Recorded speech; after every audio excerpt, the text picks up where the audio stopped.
साधना से एक विशेष दिशा में मनोभूमि का निर्माण होता है। श्रद्धा, विश्वास तथा साधना विधि की कार्य प्रणाली के अनुसार आंतरिक क्रियाएं उसी दिशा में प्रवाहित होती हैं, जिससे मन, बुद्धि, चित्त और अहंकार वैसा ही रूप धारण करने लगता है। गायत्री साधक की मानसिक गतिविधियों में आध्यात्मिकता एवं सात्विकता का प्रमुख स्थान बन जाता है।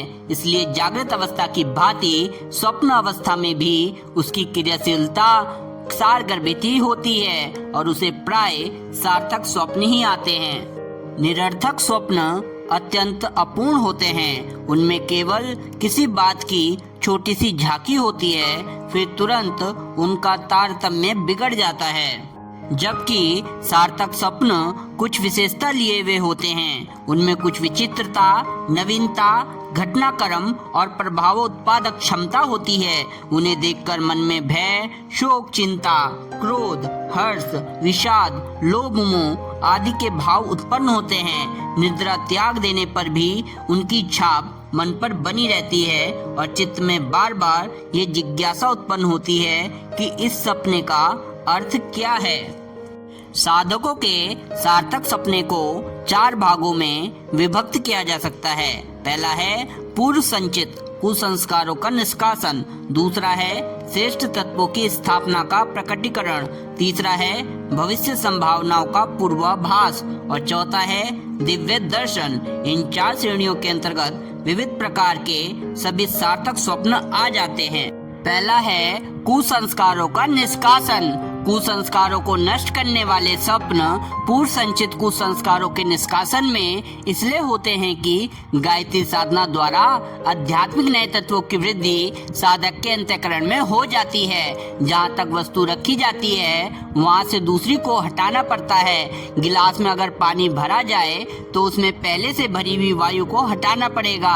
रेल के डिब्बे में नए मुसाफिरों को स्थान मिलने के लिए आवश्यक है कि उसमें से बैठे हुए पुराने मुसाफिर उतरे।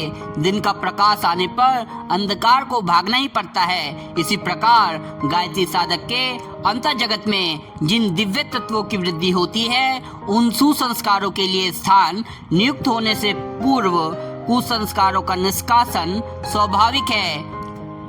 सपने में भयानक हिंसक पशु, सर्प, सिंह, व्याघ्र, पिशाच, चोर, डाकू आदि का आक्रमण होना, सुनसान, एकांत, डरावना जंगल दिखाई देना, किसी प्रियजन की मृत्यु, अग्निकांड, बाढ़, भूकंप, युद्ध आदि के भयानक दृश्य दिखना, अपहरण, अन्याय, शोषण, विश्वासघात द्वारा अपना शिकार होना, कोई विपत्ति आना, अनिष्ट की आशंका से चित्त का घबराना आदि भयंकर दिल धड़काने वाले ऐसे सपने जिनके कारण मन में चिंता, बेचैनी, पीड़ा, भय, क्रोध, द्वेष, शोक, कायरता, ग्लानि, घृणा आदि के भाव उत्पन्न होते हैं, वे पूर्व संचित इन्हीं कुसंस्कारों की अंतिम झांकी का परिणाम होते हैं। किसी मृत प्रेमी का दर्शन, सुंदर दृश्यों का अवलोकन, स्त्रियों से मिलना जुलना, मनोवांछनाओं का पूरा होना आदि घटनाओं के स्वप्न भी विशेष रूप से दिखाई देते हैं। इनका अर्थ है कि अनेकों दबी हुई अतृप्त तृष्णाएं, कामनाएं, वासनाएं धीरे धीरे करके अपनी विदाई की तैयारी कर रही है। आत्मिक तत्वों की वृद्धि के कारण ऐसा होना स्वाभाविक भी है। दूसरे श्रेणी के स्वप्न वे होते हैं जिनसे इस बात का पता चलता है कि अपने अंदर सात्विकता की मात्रा में लगातार अभिवृद्धि हो रही है। सतोगुणी कार्यों को स्वयं करने या किसी अन्य के द्वारा होते हुए देखना स्वप्न ऐसा परिचय देते हैं। स्वप्न में पीड़ितों की सेवा, अभावग्रस्तों की सहायता, दान, जप, यज्ञ, उपासना, तीर्थ, मंदिर, पूजा, धार्मिक कर्मकांड, कथा, कीर्तन, प्रवचन, उपदेश, माता पिता, साधु, महात्मा, नेता, विद्वान, सज्जनों की समीपता, स्वाध्याय, अध्ययन, आकाशवाणी, देवी देवताओं के दर्शन, दिव्य प्रकाश आदि आध्यात्मिक सतोगुणी शुभ सपनों से अपने आप अंदर आए हुए शुभ तत्वों को देखता है और उन दृश्यों से शांति लाभ प्राप्त करता है।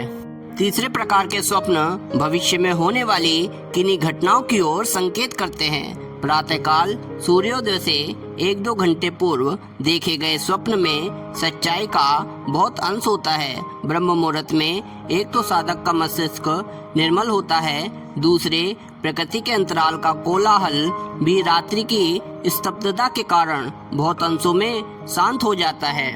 उस समय सत्व तत्व की प्रधानता के कारण वातावरण स्वच्छ रहता है और सूक्ष्म जगत में विचरण करते हुए भविष्य का और भावी विधानों का बहुत कुछ आभास मिलने लगता है। चौथे प्रकार के हैं जागृत स्वप्न या दिव्य दर्शन। स्वप्न केवल रात्रि में या निद्राग्रस्त होने पर नहीं आते, वे जागृत अवस्था में भी आते हैं। ध्यान को एक प्रकार का जागृत स्वप्न ही समझना चाहिए। कल्पना के घोड़ों पर चढ़कर हम सुदूर स्थानों के विविध विधि संभव और असंभव दृश्य देखा करते हैं। ये एक प्रकार का स्वप्न ही है। निद्राग्रस्त स्वप्नों में क्रियाएं प्रधान होती है, जागृत सपनों में बाह्य मन की क्रियाएं प्रमुख रूप से काम करती है। इतना अंतर तो अवश्य है, पर इसके अतिरिक्त निद्रा स्वप्न और जागृत स्वप्नों की एक सी प्रणाली है। जागृत अवस्था में साधक के मनोलोक में नाना प्रकार की विचारधाराएं, कल्पनाएं घुड़दौड़ मचाती है। ये भी 3 प्रकार की होती है: पूर्व कुसंस्कारों के निष्कासन, श्रेष्ठ तत्वों के प्रकटीकरण तथा भविष्य के पूर्वाभास की सूचना देने के लिए मस्तिष्क में विविध प्रकार के विचार, भाव एवं कल्पना चित्र आते हैं। कभी कभी जागृत अवस्था में कोई चमत्कारी, दैवी, अलौकिक दृश्य किसी किसी को दिखाई दे जाते हैं। इष्ट देव का किसी किसी को चर्म चक्षुओं से दर्शन होता है।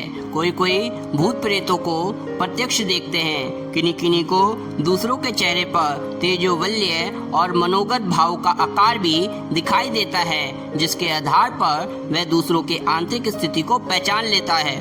रोगी का अच्छा होना या ना होना, संघर्ष में जीतना, चोरी में गई हुई वस्तु, आगामी लाभ हानि, विपत्ति संपत्ति आदि के बारे में कई मनुष्य के अंतःकरण में एक प्रकार की आकाशवाणी सी होती है और वह कई बार इतनी सच्ची निकलती है कि आश्चर्य से दंग रह जाना पड़ता है।